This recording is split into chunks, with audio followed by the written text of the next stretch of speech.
ಕೊಡುವ, ಇದನ್ನು ಮುಗಿಲಿ ಈಗ. ಅವಕಾಶ ಇದೆ, ನಾವು ಅದರಲ್ಲಿ ಚರ್ಚೆಯಲ್ಲಿ ಭಾಗವಹಿಸ್ತೀರಿ, ನಾವು ಬಸವಣ್ಣವ್ರ ಬಗ್ಗೆ ಮಾತಾಡ್ತೀರಿ. ಆದ್ರೆ ಇವತ್ತು ಈ ವಕ್ಫ್ ಬೋರ್ಡ್ ಅಧ್ಯಕ್ಷ ಮಾರಿ ಎಲ್ಲ ಕಡೆ ಒಂದು ರೀತಿ ಮಳೆಯಿಂದ ಭಾರಿ ಎಲ್ಲಾ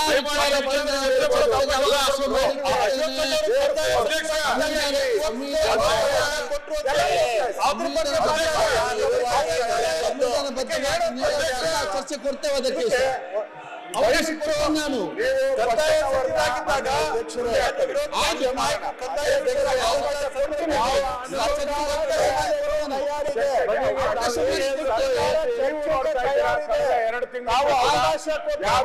ಅವಕಾಶ ಮಾಡಿ ನಾನು ಕೊಡ್ತೇನೆ.